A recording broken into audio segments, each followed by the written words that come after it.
Kami tinggal di Pematang Lumut. Iyalah, jelas lah, memang di sinilah kita sekarang. Kampung ini terkenal dengan PT perusahaan, karena itu banyak juga tempat-tempat hiburan malam. Seperti kafe-kafe dan tempat-tempat minuman. Bapak-bapak dari intelijen, dari kepolisian, demi terjaganya masyarakat, demi pekat, jangan sampai perusak masyarakat, ini mesti kita bersama-sama menjaganya. Bapak Kades, Bapak Kadus, Bapak Camat, Bapak Bupati, Forum Komunikasi Pimpinan Daerah, Bapak Dandim, Bapak Dan Ramil bekerja sama. Kalau tidak, maka azab Allah akan turun. Urus saja surgamu Abdul Somad, jangan urus neraka aku, yang mabuk aku, yang ke kafe aku, yang berzina aku, yang habis duit aku. Memang betul, tapi kalau azab Allah datang, rumah aku kena juga, bodoh. Rupanya kalau azab itu datang, tsunami datang, gempa bumi datang, angin puting beliung datang, rupanya yang kena cuma rumah kau aja. Rupanya kalau tsunami itu datang bergulung, ditengoknya, oh, ini rumah yang ke kafe kemarin ya, di gulungnya. Habis itu ini enggak, ada habis semua disapu. Betul. Macam mana cara menutup tempat itu? Kami takut masyarakat kami dan anak bujang gadis kami terjerumus di dalam maksiat. Man ra'a minkum mungkaran, siapa di antara kamu yang menengok kemungkaran, falyughayyirhu biyadihi, dengan tangan. Bupati, camat, kades, kadus, RT, RW, Dandim, Dan Ramil, Kapolres, Kapolsek, Babin Kamtipmas, dengan kekuasaan, dengan pistol, dengan tangan. Kalau tidak, masyarakat yang ramai ini akan bergerak menuju tempat-tempat maksiat dengan takbir mereka. Takbir! Habis rata itu dengan tanah. Siap! Awas, hati-hati. Ini tinggal menuju ini, saya tinggal nanya aja di mana tempatnya. Selesai ini malam. Maka kalau mau aman, kondusif, maka tegakkanlah hukum. Kalau hukum negara tidak ditegakkan, jangan salahkan kalau terjadi hukum rimba. Betul? Tolong penjelasannya Pak Ustaz. Udah jelas, sudah jelas. La ta'murunna bil ma'ruf, ajak orang buat baik. Wa la tanhauna 'anil munkar, larang orang buat munkar. Kalau itu tidak kamu lakukan, la yusikanna ayyab'afallahu 'alaikum iqaban, dikhawatirkan akan turun hukuman dari Allah. Summa tad'unahu, lalu kamu berdoa beramai-ramai, fala yustajabu lakum, doa kamu tidak dikabulkan. Kenapa? Karena dia melihat perbuatan mungkar, maksiat. Enggak usah, biarlah mereka, itu urusan mereka, yang penting kita ke masjid. Pak Imam, Pak Ustadz, mereka berzina, mereka berjudi, biarkan aja mereka berzina selama enggak merusak masjid kita. Lama-lama mereka mendekat, habis semuanya. Anak kita, menantu kita, cucu kita, rusak semuanya. Mudah-mudahan Allah menjaga negeri ini, insya Allah. Amin. Bagaimana hukumnya wanita belum mandi junub sudah masak?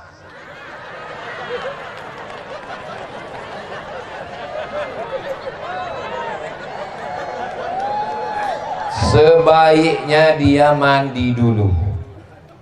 Nawaitu raf'al hadasil akbari an jami'il badani, aku berniat mandi melepas hadas besar dari tubuhku lillahi ta'ala. Basah semua dari ujung rambut sampai ke ujung kaki. Habis itu barulah dia masak segala macam. Tapi kalau dia tidak mampu, dia berwudu. Kenapa? Karena pernah dalam suatu hadis Nabi tidak mandi tapi dia berwudu, lalu kemudian tetap melaksanakan aktivitas. Tapi yang paling afdal, paling bagus, dia mandi dulu.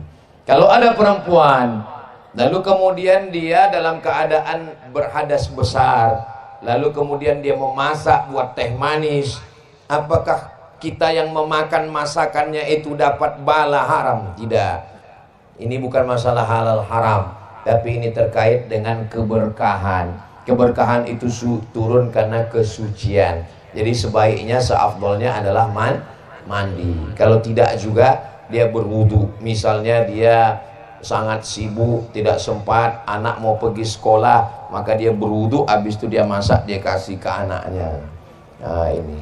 Tapi ada juga orang yang tidak bisa mandi sama sekali. Kata dokter jangan mandi, kalau mandi nanti mati.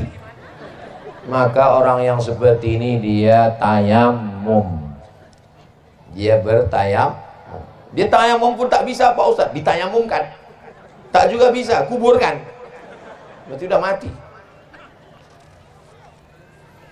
Bagaimana hukumnya jika anak angkat yang dipelihara dari bayi dibuatkan aktenya binti ayah angkat?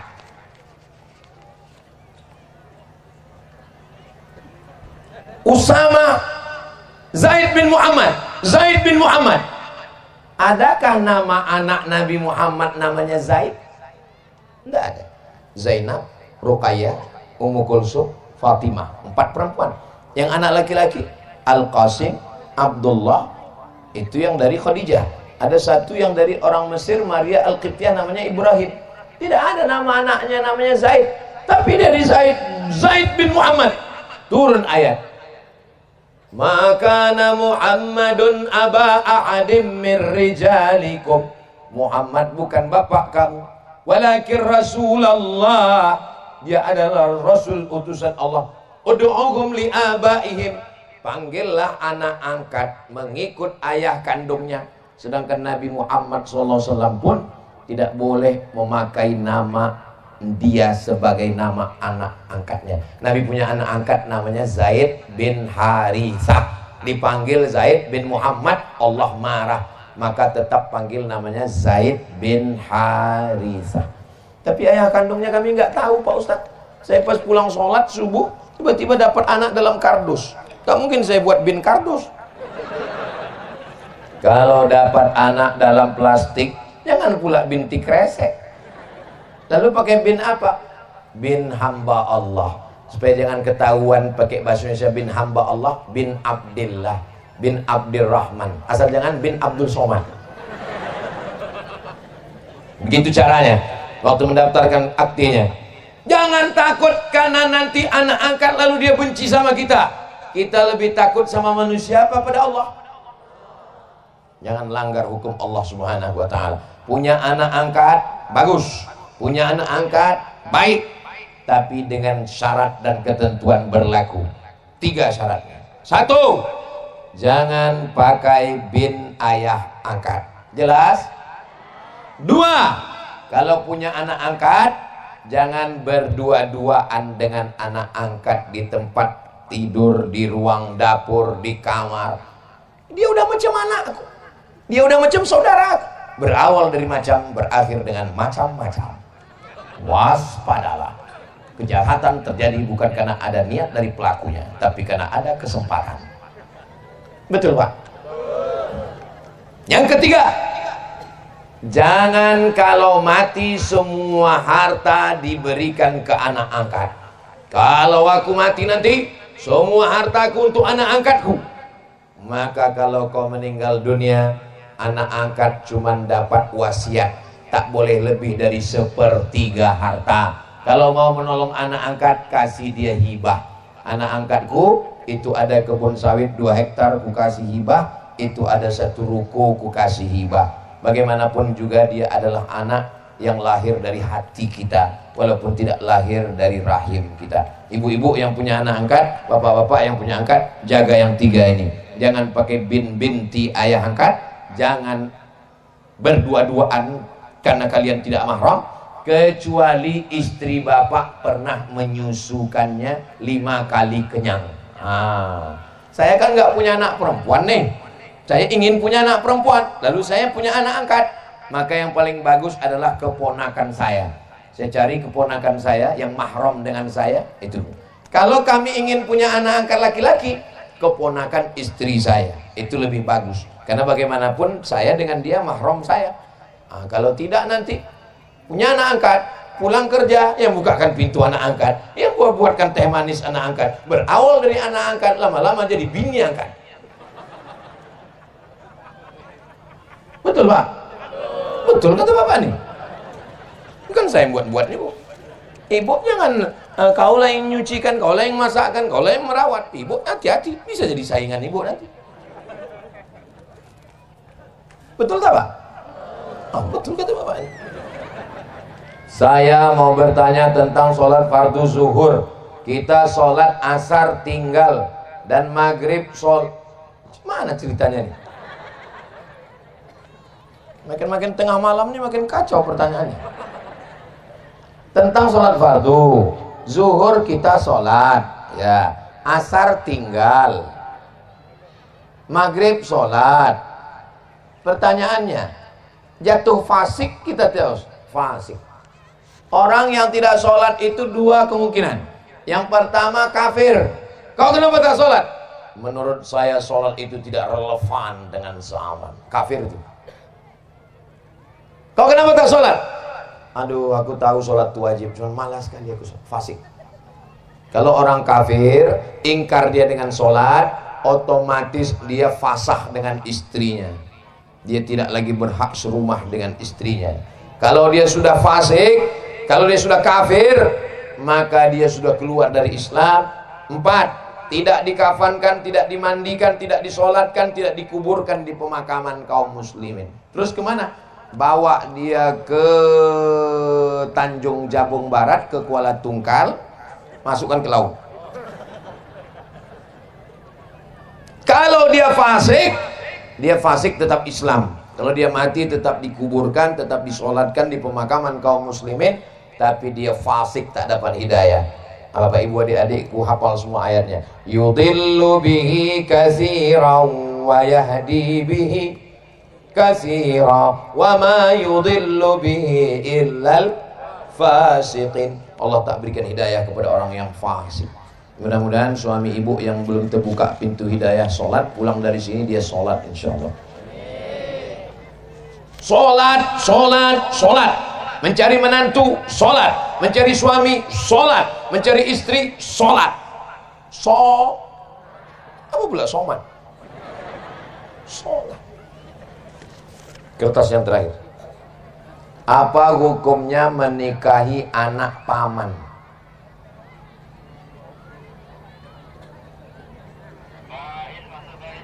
Masuk Pais katanya.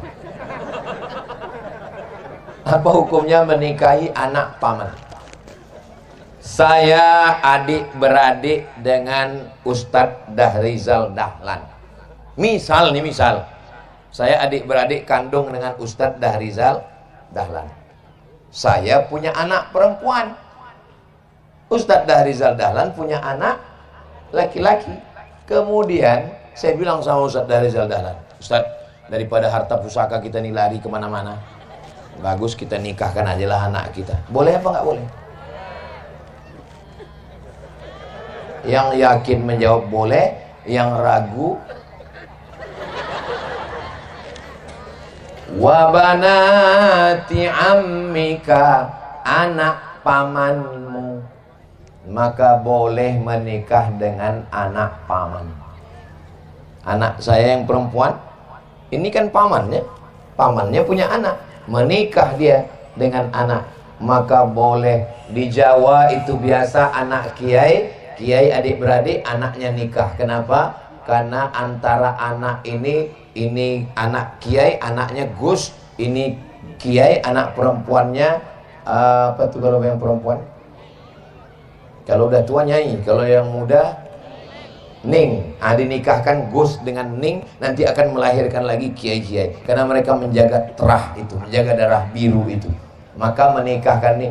Tapi dalam Islam diajarkan, kalau cerita boleh tak boleh? Boleh, tak ada jadi masalah.